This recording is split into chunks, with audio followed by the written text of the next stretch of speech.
Is logic objective? Socrates famously remarked that true wisdom lies in knowing that one does not know.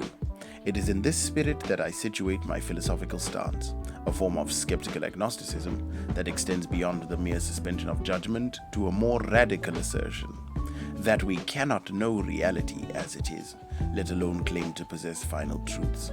My position is not one of casual doubt, but of principled epistemic humility. I contend that no matter how refined our inquiries or precise our methods, human beings remain fundamentally barred from attaining absolute, unquestionable knowledge. Although in the past I loosely identified with nihilism, particularly in its rejection of objective notions of right and wrong, I now recognize that my perspective is better characterized as epistemological skepticism rather than ontological nihilism.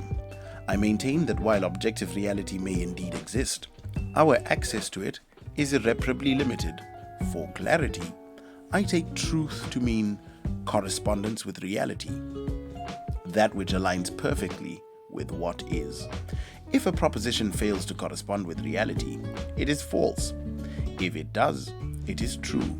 However, whether human beings can ever precisely and conclusively articulate such correspondence remains deeply doubtful to me.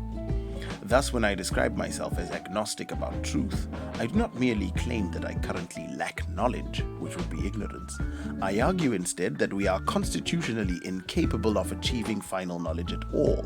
This foundational doubt shapes the framework of my inquiry.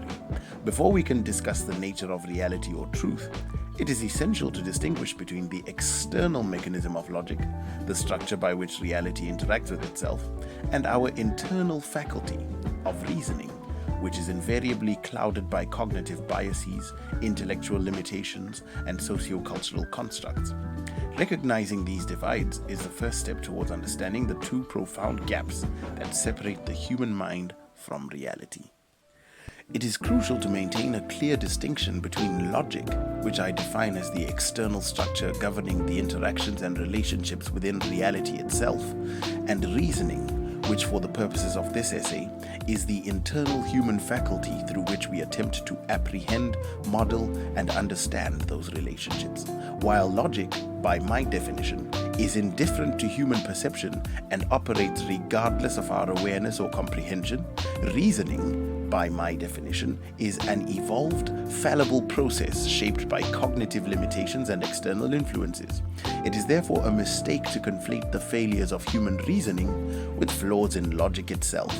The fallibility of reasoning is evident in well-documented cognitive biases, where we favor information, for example, that aligns with our pre-existing beliefs, where recent or emotionally charged examples distort our judgment of probability, and possibly where we rely too heavily on initial information when making decisions. Additionally, factors such as educational background, linguistic framing, and cultural conditioning all mediate how closely our reasoning approximates the objective scaffolding of logic.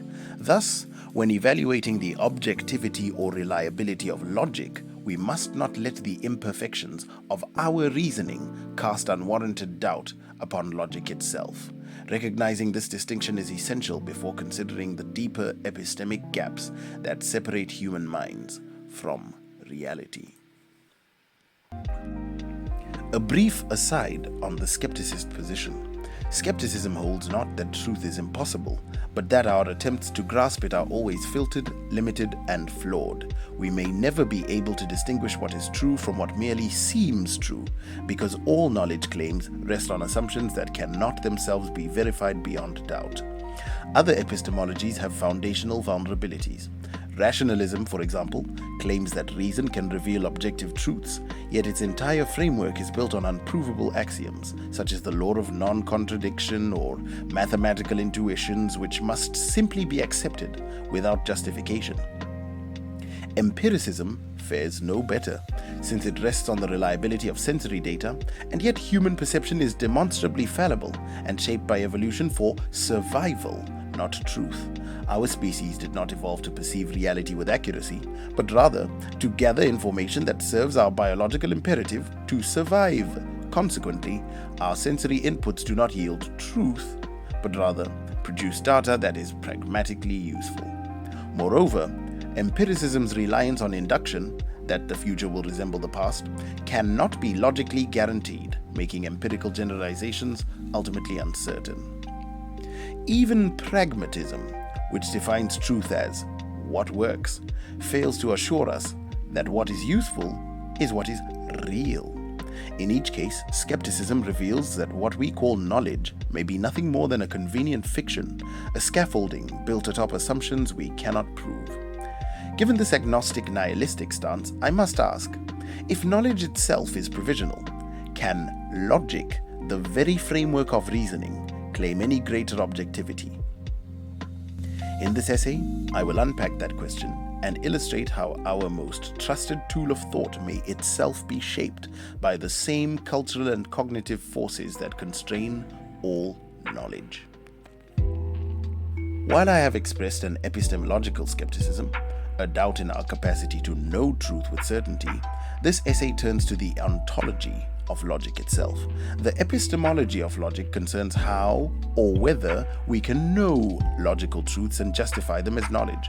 In contrast, the ontology of logic asks a different and deeper question.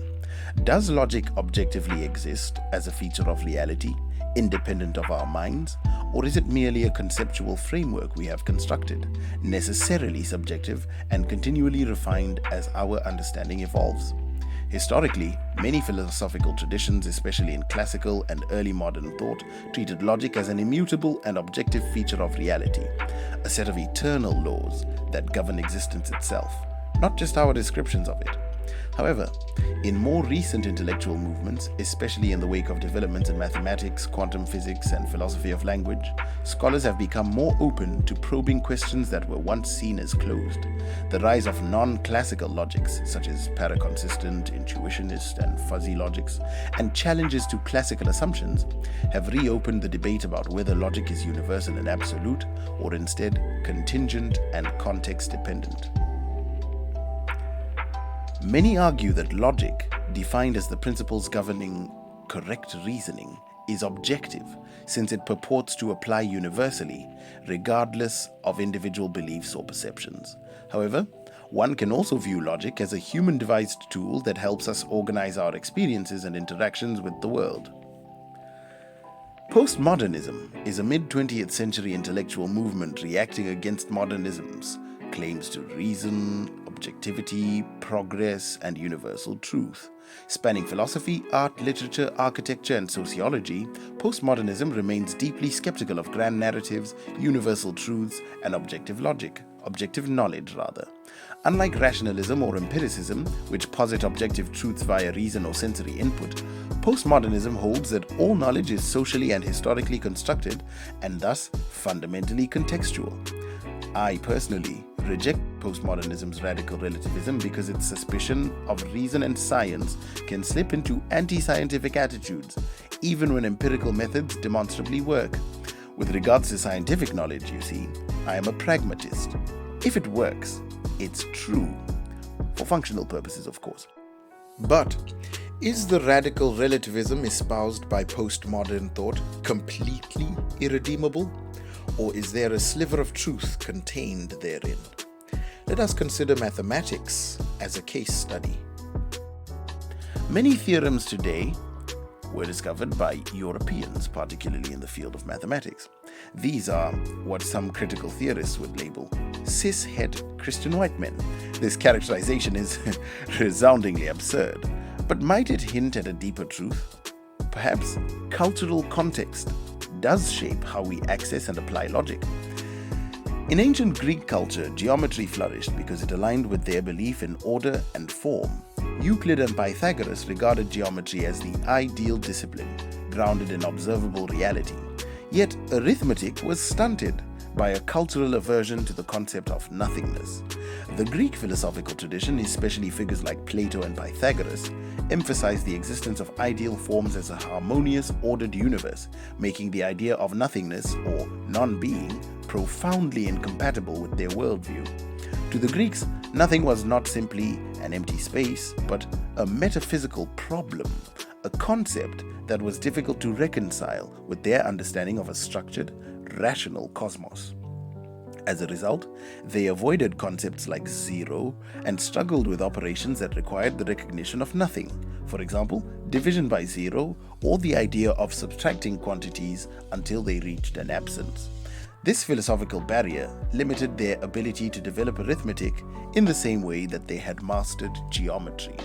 Greek numeration, using letters from their alphabet to represent numbers like alpha, beta, gamma, delta, lacked the concept of place value, which is essential for modern arithmetic and relies heavily on the understanding of zero. Without zero, operations that require recognition of absence were impossible within their mathematical system. So this limitation illustrates how cultural constructs shaped their mathematical development and highlights how social and philosophical frameworks can influence even the most abstract fields like mathematics.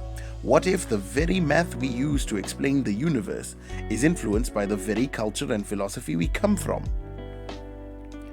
In the 7th century, Brahmagupta in India introduced zero from shunya as both a symbol and concept within place value notation, transforming arithmetic.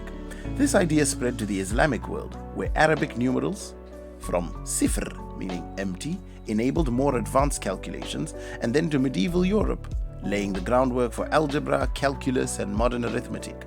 Moreover, non-European thinkers made breakthroughs inaccessible to the Greeks. Al-Khwarizmi, a 9th century Persian scholar, pioneered algebra from al-jabr, the reunion of broken parts in Arabic, and systematic procedures, which we now call algorithms, after his own name. These contributions, driven by different philosophical and cultural priorities, show how access to areas of logic depends on the willingness to embrace concepts like nothingness. Etymologically, algorithm derives from Al-Khwarizmi's name and algebra from his text, Al-Jabr. These terms trace a cross-cultural journey, Greek, Indian, Arabic, Persian, underscoring that mathematical logic is not, of course, purely Western in origin. So while it's misleading to say mathematics belongs exclusively to cis-het Christian white men, postmodern critics are right that cultural influences have a bearing on cognition. Studies in cross-cultural psychology show that perception, attention, and reasoning vary with social and linguistic context. If our cognitive tools are shaped by culture, can we be sure that even logic, our standard of reasoning, is not likewise subjective? Our cognitive limits, social conditioning, and evolutionary wiring all shape how we think. So maybe logic doesn't mirror reality perfectly either. Maybe it's just an approximation. Can we ever truly escape the cultural lens through which we see the world, especially when it comes to logic and knowledge? As I stated above, to me, truth is identical with reality. In a similar fashion, logic is that facility which explains the interactions of reality within itself. That is, logic is the inherent rationality of all existence and occurrences. Through our reasoning capacities, we can access this code on which the universe runs. Perhaps logic is not the code itself. Perhaps logic is an approximation of it. Here, science can serve as a paragon.